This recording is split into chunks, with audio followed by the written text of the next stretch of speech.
And in order to win elections all across this country, you are going to have to build a coalition with some people who don't line up with us on a host of really important issues. We are in a world of politics in which the most important thing is to have power. And just because I have some people in the coalition who don't agree with me on guns or don't agree with me on every aspect of the kind of civil rights protections I want, doesn't mean that ultimately we won't have more success in passing either civil rights protections or tougher laws on guns in this nation if we grow a bigger tent and a bigger coalition.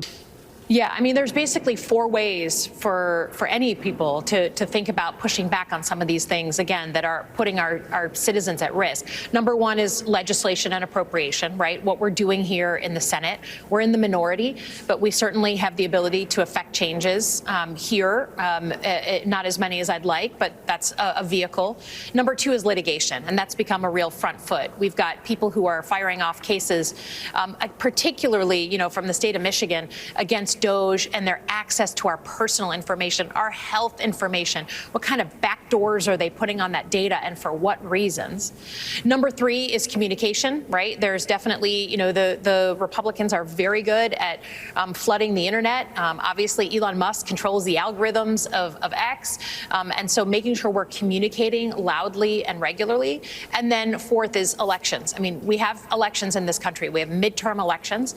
And what's also American is dissenting, fighting back, speaking out, organizing, never forgetting our shared humanity. But it starts with us. It starts with you.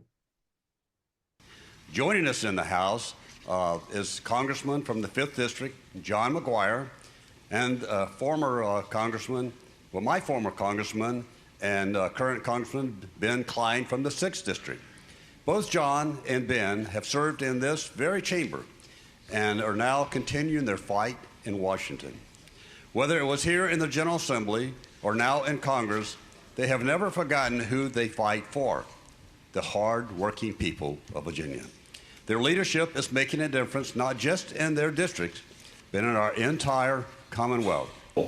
President Obama put in place a visa-less visit to the Mariana Islands for people from communist China. Well, you had all these women that came in and had birth there, and they claimed their child as a citizen then. In fact, the births were far more for foreign nationals than there were for citizens of the Mariana Islands. We need to close that loophole, just like so many things in our immigration law. Mr. Harris, elaborate. Thank you, Senator. Along with clarity, we need consistency.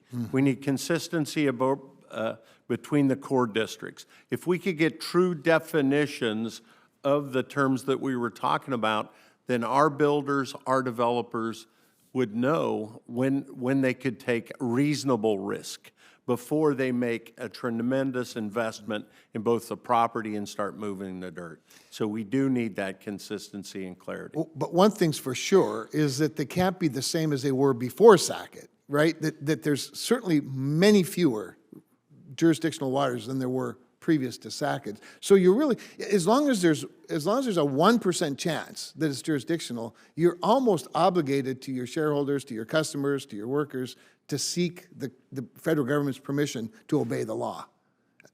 And I mean, seek their permission to allow you to obey the law, which is mind-boggling. Okay. One more topic for you. Executive order signed last night by the president saying that illegals will not be eligible for any more federal dollars. Now, Bill Clinton tried to run this play in the late 1990s, changing welfare. Is it different now? Will it work? How much will you save? So there's a couple of things there. And your reference to Bill Clinton's a good reference on that. Don't forget, Bill Clinton, and during his administration, reduced the federal workforce about 250,000 people. The tax cut resulted in an increase in salary to those people that worked for those corporations that got the big tax cut. A salary increase is zero. It's a scam. Trickle-down economics is a scam.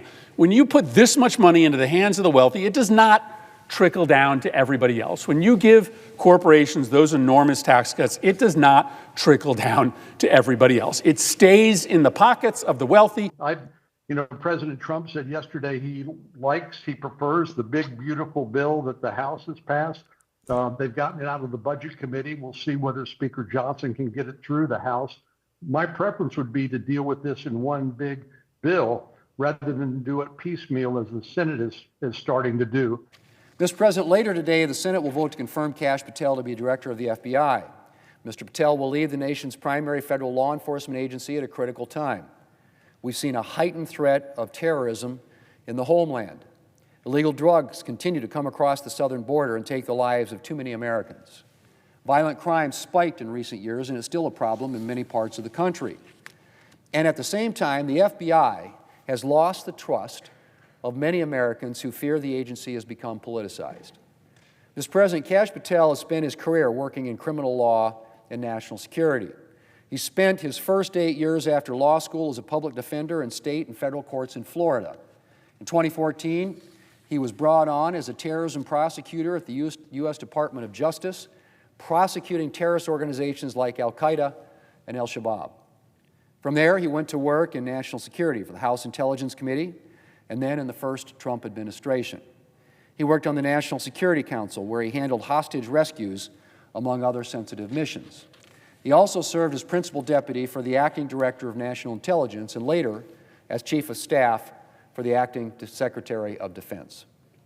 Mr. President, as I said, the FBI has lost trust among the American people in recent years. Much of that stems from a perception that politics has infected the FBI's important work. And it's not hard to see why. In just the last few years, the FBI field office in Richmond, Virginia, circulated a memo suggesting that traditional Catholics could be violent extremists. In 2021, the Attorney General infamously instructed the FBI to work with local law enforcement to target parents who attended school board meetings. And of course, there is the FBI's apparent double standard when it comes to investigating President Trump and its repeated failures to cooperate with congressional Republicans. Mr. President, the next director of the FBI needs to focus on rooting out politics so the FBI can enforce the law, uphold the Constitution, and keep Americans safe. The Bureau also needs a renewed focus on empowering the FBI's field office to be good partners to local law enforcement. I'm encouraged that Mr. Patel has the support of the National Police Association, the National Sheriff's Association, and multiple state attorneys general, all of whom will be his partners in law enforcement should Mr. Patel be confirmed. We've unfortunately seen that no community is immune from crime, terrorism, or illegal drugs. And we need all law enforcement working together and focused on the real threats facing our country. Kash Patel has demonstrated a dangerous lack of judgment, lack of preparation, and lack of independence. He's shown that he's either unwilling or unable of putting politics aside in order to protect the American people and uphold the Constitution. If you want to defend our constitutional rights, confirm Kash Patel. If you want justice and accountability, confirm Kash Patel. If you want to keep our communities safe, we need to confirm Kash Patel. He's a man of integrity and fidelity to the rule of law. I look forward to voting to confirm him.